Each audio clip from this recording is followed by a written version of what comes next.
Hi, it's Maria from Still Dreaming Homestead. Glad you're back with me. This is actually the second DJ Dillon story that I'm reading today. I'm trying to do a little catch up because I was gone with my son in the hospital um, and then just didn't feel good after that. So I haven't read in a few days. So I thought two stories would be good today. In the last story, they saw something terrible in the meadow. That mudslide that the hermit had said was going to happen happened with all that rain, and it washed away the rockers and their three dogs. And the hermit has caught the two environmentalists, the Thad and his son, who were trying to plant false evidence. So it would look like the hermit was blowing up the dam when really it was going to be them. So let's see what happens next. We're on chapter 11, Buried Alive. DJ stood stunned for a moment. For days he had desperately wanted the rockers and their dogs to suffer terrible, like Hero had. Now in seconds, in a way the boys could have never guessed possible, the dogs and people who had attacked Hero were gone, swept away in a gigantic natural disaster. The terrible impact of what had happened made DJ reel. He staggered backward and turned away. "I'm going to be sick," he told Alfred. "You wanted revenge on all of them for what they did to Hero. You got your revenge." "But not that way," DJ cried. "I wouldn't have wished that. Listen." DJ lifted his neck high above the blue rain hood he'd thrown off earlier. He cocked his head to listen. The rain fell unheeded on the boy's face. "What?" Alfred whispered. "I thought, yes, I hear it. Somebody's calling." "The rockers?" "Yes, they're alive, or at least one of them is." He started to run into the brown stain, but the inch-deep mud sucked at his boots. He fell forward into the gunk. He forced himself up, tearing off the muddy rain gear. Alfred did the same. They dropped the rain slickers in the mud and sloshed across the meadow. DJ glanced up as though the falling rain in the place where the slide had started. He stopped in his tracks. Alfred looked. "Look."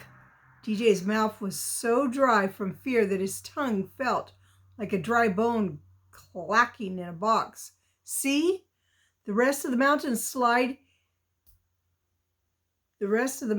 might slide down right on us." The great mountain's southeastern slope showed an ugly scar where the mudslide had broken away. But a section at least 10 times larger still clung precariously over the mountain's shoulder. The potential slide glistened wetly and menacingly.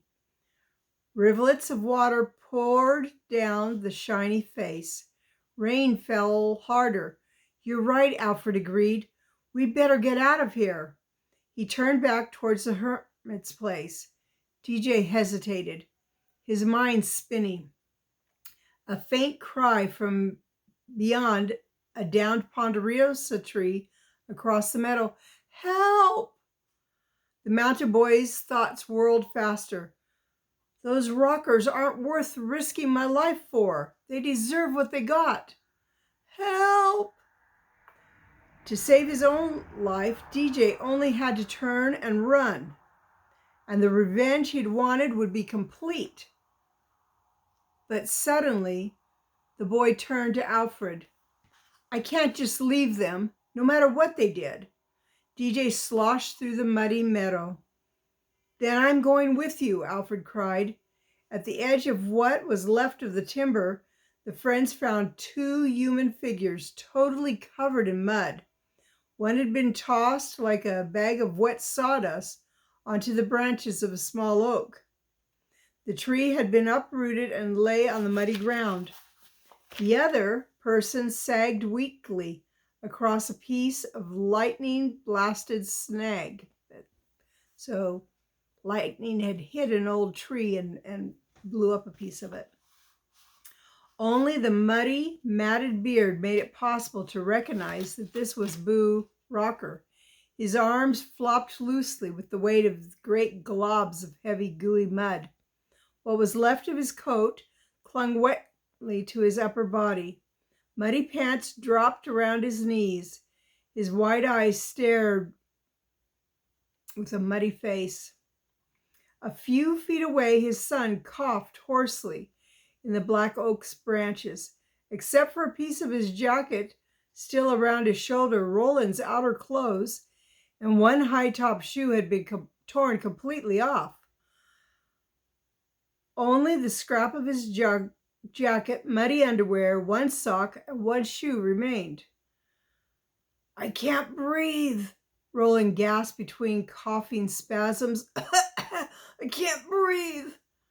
"I'm coming," DJ yelled. He waded repeatedly through ankle-deep mud towards Roland. DJ called over his shoulder, "Alfred, see if you can help Bo toward that high ground in case the rest of the mud slides down." Moments later, DJ had swept mud from the long-haired boy's face and mouth. Roland took great gasps of breath. He managed to gasp, I thought I was a goner." DJ asked, "You okay?" He tried to help Roland to his feet. I think so." The voice came hoarsely from a muddy face. "How about my old man?" "He's okay. Alfred's helping him. Come on, we've got to get out of here." I got to rest a little first." "There's no time. Here, let me help you up." Alfred was beside DJ, holding Bo's muddy right arm over his shoulder. "Ready, DJ?" "Yes. Come on, both of you. Let's get out of here." DJ glanced fearfully up the lookout peak and then pointed straight ahead, the left side of the mountains. "We'll be safe in those rocks." His eyes focused on the designated area. It seemed like a long way off, past the remnants of timber stand and across another meadow. "Leave us be," Boo growled. "The danger's past." "Yeah," Roland said, rubbing mud from his mouth with the back of his gritty hand. "Quit bothering us. We're going to rest. Where are my dogs?" DJ felt a surge of annoyance. The Rockers were as ornery now as ever. Still, DJ tried to explain quietly, though he wanted to shout at the muddy pair. "I saw the dogs go under the mudslide when it caught them." "All three?" Roland asked in surprise. DJ nodded, but tried to point out the remaining danger on the mountainside. The father and son didn't listen. They began cursing. We sometimes call that cussing, saying bad words. Between his more violent words, Bo yelled, "Them was the best dogs a man ever had, especially Bogue." Here's my clock. I'll pause. "Especially Bogue. If you two wasn't out there tormenting him and the others." DJ interrupted, his voice shaking with anger. "Look, I'm trying to tell you something. See where the slide started up the mountainside?" The Rockers glanced upward. The great mountain's southeastern slope showed an ugly scar where the mudslide had originated. Boo Rocker nodded. "So what?" DJ had to swallow hard to keep his voice even. "That's where the mudslide came from. But look over to the left. If that big section up there breaks off while we're down here." He let his sentence remain unfinished. Bo again glanced up the mountainside. 90% of the slide was still up there, glistening wet and menacing. Yeah, I see what you mean, Bo said, shoving himself to his feet. Come on, Roland, let's get out of here. The father and son started a weak, staggering run towards the high ground. DJ shook his head in disbelief. No concern for us at all, Alfred, DJ muttered. He trotted alongside Alfred, their boots nearly sucked off with every step. Makes you wonder why we bothered, doesn't it, DJ? I never saw more ungrateful people, DJ admitted, but we'd better save our breath for climbing. In a few minutes, the four were clear of the mudslide's path and in another smaller open meadow just beyond a bushy trail of tumbled rocks. Bo and Roland were already scrambling hand over hand up the steep incline toward the safety of the rock outcropping. DJ glanced fearfully up at the side of the mountain. Another few minutes, he said with forced cheerfulness, and we'll be up high enough that even the rest of the mountain, if it lets go, will still be safe. Yuck! Alfred exclaimed. Look where we've got to climb. It's covered with mountain misery. Our hands and feet will stink for a year. Use it to pull yourself up and never mind about the smell. DJ broke off sharply as the earth seemed to tremble beneath his feet. Earthquake? No, not in this part of California. Automatically, the boy's eyes flickered upward to the mountainside. Something didn't look right. He blinked through the falling rain, unable to think what was different. Then he realized what it was. The whole side of the mountain was gone. Fearfully, DJ glanced down. An enormous wall of mud, perhaps 30 feet high and a quarter of a mile across, was hurling away from the base of the mountain. The ugly brown mass was sliding into a box canyon that opened like a funnel's mouth into a small meadow. The forced containment sent the mud shooting down like logs in a water plume. Look! The word exploded from DJ's mouth. He held onto some evil-smelling mountain misery with one hand and pointed with the other. From their higher position on the rocky bush, the rockers stopped their desperate climb. Roland's voice was almost a squeak from fright. Higher than a housetop and a coming like a runaway locomotive. That's another name for a train. Shut up and climb, you idiot, his father snapped. Climb, Alfred, DJ cried, scrambling to pull himself up towards the safety of the rock outcropping. He ignored the cuts on his fingers and the pains in his body and legs where the brush punched through his clothing. Out of the corner of his eyes, DJ could see Alfred frantically pulling himself up. DJ shot a quick glance towards the mudslide. It was huge, much more awesome than the first one. This massive mud flow shot out from the small box canyon and sluiced across the meadow like a monstrous flood of dirty water. It seemed more like a flash flood than a mountain of mud, except this made a strange, unearthly sound and moved more slowly. DJ heard grinding noises mixing with the crackling of 100-foot-tall trees as they were violently uprooted and crashed into the swirling brown mass of boulders, brush, and dead snags. Hurry, DJ! Alfred's voice was ragged with uneven breathing. I am. DJ heard almost sobbing sounds and realized he was making that noise as he scrambled hand over hand up the rocky mountain. His nostrils were filled with the stench of mountain misery. DJ's muddy boots slipped on the rocks and he slid backwards on his stomach towards the meadow. Hang on, DJ, Alfred cried. DJ grasped desperately for rocks and crevices, but his grip was torn loose. He jabbed his foot into a big bush and came to a jarring halt. "Thanks, Lord." DJ began climbing higher, regaining the ground he had lost in the slide. His breath came in gulps of desperation.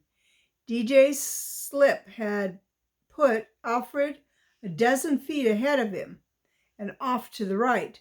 Alfred's glasses were knocked off one ear. Without those thick lenses, Alfred couldn't see 10 feet. He automatically shoved the glasses back on to place with a very muddy right thumb. "You okay, DJ?" "Yeah, yes. Keep climbing." Boone Rocker's voice called, "Almost there." DJ glanced. The father and son were well up the mountain's slick side.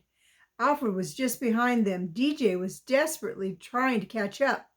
The ground trembled beneath him as the wall of mud slid across the little meadow, burying it under a garage-high mass. In seconds, DJ heard the leading edge slide by below. It made a strange hissing sound, something like an angry snake. Alfred cried, "We're going to make it!" DJ glanced up in happy joy. The rockers had already reached the safety of the high rock outcropping. The father had already turned around and was leaning against the great boulder to catch his breath. Roland jumped to his feet and let out a joyful yell. "I made it, Pop!" Through the rain, DJ caught a fragmentary glimpse of the Easter Cross standing on top of Lookout Peak to the right. "Oh!" The startled shriek jerked DJ's eyes towards the rockers. Roland's feet had shot out from under him. He landed hard on his backside. Instantly, in a sitting position, he started sliding out of control. He shot down the slick mountainside as fast as a toboggan in the snow. "Help me!" Roland screamed as his speed increased, but it was too late for his father to help. In a second, the boy's body hurled past Alfred, shooting down towards DJ like a greased otter on a water slide. DJ instinctively reacted. He held onto a clump of mountain misery with his left hand and grabbed wildly at Roland as he zipped by. DJ's muddy hand closed onto what was left of Roland's torn, muddy jacket. Roland's momentum jerked DJ's left hand free of his hold of the plant. In an instant, DJ was also sliding headfirst down the mountain, clinging to Roland's tattered coat. "Grab something!" DJ yelled as Roland's sliding body threw mud into DJ's face. "I'm trying!" With his free hand, DJ also tried to grab something, but the two splashed faster and faster down the slippery mountainside. DJ's trailing left boot toe snagged momentarily onto some brush. Instantly, DJ jammed his foot down hard, hoping to hook into the heart of the brush and stop their slide. It worked. DJ was almost torn apart from the force of Roland's body zipping ahead and suddenly yanking on his own leg from behind. He groaned, "Ugh!" closed his eyes against the pain, and held on. The brush came partway out of the soaked ground. Then the roots held. The wild ride had stopped. DJ opened his eyes. He was still holding tightly onto the tattered remnants of Roland's muddy coat. Roland hauled himself from behind a small boulder, only inches from the river of mud slithering by. DJ cautiously let go of Roland's coat. DJ used both hands to grip the biggest clump of mountain misery he could reach. Slowly, he lifted his left leg free of the brush that had stopped their headlong plunge down the mountain. Alfred called from above and behind, "Is everybody okay?" DJ saw Roland wave weakly in acknowledgement. Both shouted, "Hold on, Roland, I'm a-comin'." "Me too," Alfred cried. "Hang on, DJ." No! DJ was surprised how weak his voice sounded. He tried to pull himself to a sitting position, using the smelly clump of mountain misery. The mud will soon pass and we'll be okay. A sick sensation shot through DJ as the rain-soaked roots of the plants he held suddenly let go with dull snapping sounds and came loose in his hands. Oh Lord, no! DJ grabbed wildly for something else to hang on to, but it was too late. Before Roland could react, DJ flashed past him. DJ shot headfirst into the crest of the passing wall of mud. He automatically took a deep breath and closed his eyes.